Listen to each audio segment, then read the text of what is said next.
कि लड़के और लड़कियां आपसी सहमति से शारीरिक संबंध तो बना लिया करते हैं, लेकिन जब उनके आपस में बातचीत नहीं बनती किसी भी बात को लेकर के, तो उनके पास एक ही सहारा होता है लड़कियों के पास कि वो 376 यानी बलात्कार के केस में लड़के को फंसाने की कोशिश किया करती हैं।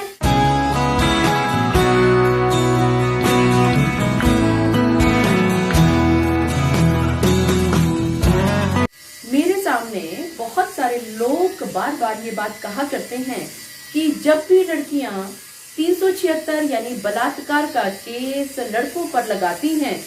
तो सबसे ज्यादा बात वो ये कहा करती हैं कि लड़के ने उनके साथ शारीरिक संबंध बनाने से पहले शादी का वादा किया और बाद में वो मुकर गया, लेकिन अक्सर बाद में ये झूठ पाया जाता है। जी हाँ, आप सभी ने बिल्कुल ठीक समझा। आज के इस वीडियो में मैं आप सभी के साथ इन्हीं सब बातों पर विस्तार से चर्चा करने वाली हूँ और आपके साथ मैं उस केस का जिक्र करूंगी जिसमें हाई कोर्ट ने ठीक इसी तरह के केस के हर बिंदु पर चर्चा की विस्तार से।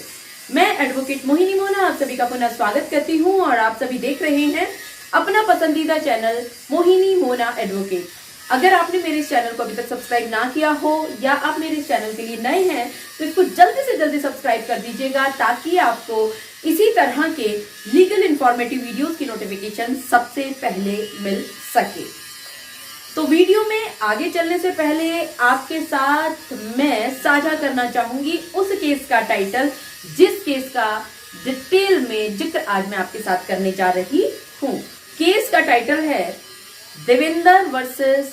State of Maharashtra. इस केस में कोर्ट ने बहुत क्लियरली ये कहा था कि विवाहित महिला के मामले में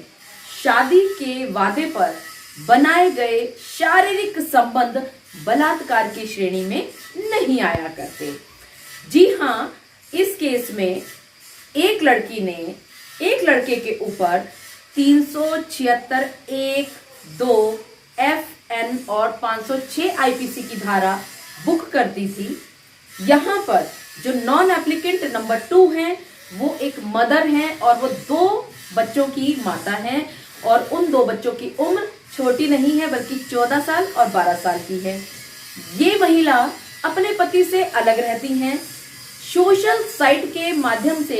ये किसी एक पुरुष के संपर्क में आती हैं और जब ये संपर्क में आती हैं तो फिर ये इनको अपनी जगह पर बुलाने के लिए जो एप्लीकेंट है वो बुलाता है और ये उनसे मिलने के लिए वहां पर पहुंचती हैं और वहां पर आगे FIR में ये महिला लिखती हैं कि इस एप्लीकेंट ने इनके साथ जबरन बलात्कार करने की कोशिश की, इन्होंने मना कर दिया यानी लड़की ने मना कर दिया और किसी तरह से बाद में इनके बीच में शारीरिक संबंध बन गए। आगे ये महिला कहती हैं कि इन्होंने इस एप्लीकेंट को धमकी दी कि वो अब उनकी शिकायत करेंगी पुलिस के पास और यहाँ पर वो ये कहती हैं कि इस लड़के ने इस एप्लीकेंट ने देवेंद्र ने इनके साथ शादी का वायदा किया और इसके बाद वो FIR में लिखती हैं कि बहुत बार इन दोनों के बीच में कंसेंसुअल रिलेशंस बने यानी कि आपसी सहमति आपसी रजामंदी के इनके रिलेशंस बने। फिर आगे ये कहती है महिला कि ये प्रेग्नेंट होती हैं और प्रेग्नेंट होने के बाद ये जो एप्लीकेंट है ये इनको कुछ पिल्स खाने की सलाह देता है, ये उन पिल्स के सहारे अपना अबॉर्शन भी करा लेती हैं। ये महिला आगे FIR में लिखती हैं कि ये एक बार पहुंचती हैं इस एप्लीकेंट के घर में, वहां पर इन एप्लीकेंट के जो पिताजी हैं वो इनको मना कर देते हैं घर में घुसने से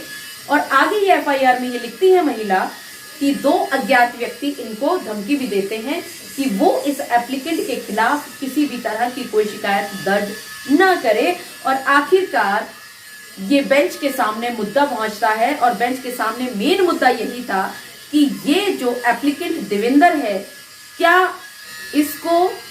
376 1, 2 FN और 506 IPC की धारा के तहत दोषी ठहराया जा सकता है। यहाँ पर बेंच ने मेन मुद्दे पर आने से पहले एक केस का जिक्र किया, एक केस के बारे में हवाला दिया और उस केस का नाम है Deepak versus state of Maharashtra. यहाँ पर भी ये जो Deepak versus state of Maharashtra case है, इसमें भी ये जो दोनों पक्ष थे बिना शादी के बहुत समय तक ये शारीरिक संबंध बना रहे थे। इन दोनों का आपस में पार्टीज टूट गई, यानी कि दोनों अलग अलग हो गए। और ये अलग अलग होना शादी के बाद भी हो सकता था और शादी के पहले भी हो सकता था, ये कहा बेंच ने। और उसके बाद भी जब ये अलग हो गए, उसके 3 साल के बाद ये लड़की एफआईआर दर्ज करती है इस लड़के के खिलाफ। और कोर्ट ये कहता है कि उनको कोई भी हिचकिचाहट नहीं है इस एफआईआर को क्वैश करवा देने में। इस केस का जिक्र करने के बाद कोर्ट पहुंचता है इस केस के बारे में, जिस केस की एप्लीकेशन क्वैशिंग के लिए देवेंद्र की तरफ से लगाई गई थी कोर्ट में। यहां पर बेंच पाती है कि एप्लीकेंट नंबर 2 एक मैरिड विमेन है, वो 2 बच्चों की माता हैं, उनकी पहली शादी अभी चल ही रही है। उसके बाद भी 3 साल तक वो दोनों पति पत्नी की तरह आपस में शारीरिक संबंध आपसी सहमति से बना रहे थे। हालांकि एफआईआर में इस महिला ने ये बात लिखी है कि शुरुआत में जबरदस्ती की इस लड़के ने, लेकिन इस बात पर कहीं पर भी कोई ऐसा तर्क नहीं नजर आता, ऐसी बात संभवतः नजर नहीं आती कि इस लड़के ने इसके साथ कहीं कोई जबरदस्ती की होगी, ये कहा बेंच ने। और बेंच ने ये भी कहा, इस बात पर भी बहुत जोर दिया कि इस महिला की पहली शादी अभी चालू ही है,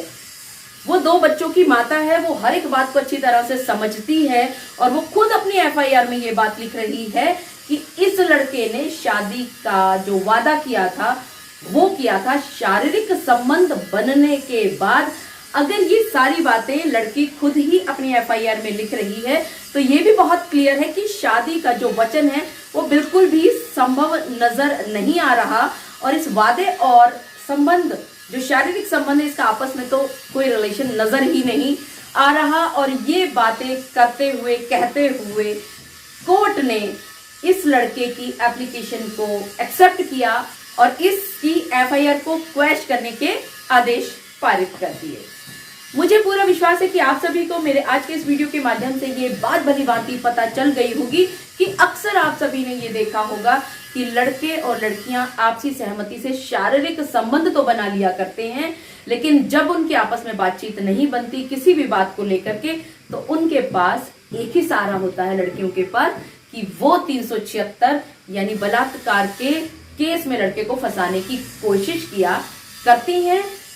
और इसी तरह का केस जब कोर्ट में पहुंचता है और किस तरह से कैसे कोर्ट ने बहुत ही तार्किकता से इस एफआईआर को क्वैश करने के आदेश दिए, ये आज के वीडियो में मैंने आप सभी के साथ अच्छी तरह से वर्णित किया। मुझे पूरा विश्वास है कि आप सभी को मेरा आज का वीडियो भी बहुत अच्छा लगा होगा। अगर आपको मेरा आज का वीडियो भी अच्छा लगा तो इसको लाइक, शेयर और कमेंट करना ना भूलिएगा। और हाँ, अगर आप मेरे चैनल के लिए नए हैं तो इसको जल्दी से जल्दी सब्सक्राइब कर दीजिएगा ताकि आपको इसी तरह के लीगल इंफॉर्मेटिव वीडियोस की नोटिफिकेशन सबसे पहले मिल सके। अपना और अपने परिवार का बहुत अच्छी तरह से ध्यान रखिएगा। Thank you, take care, bye bye.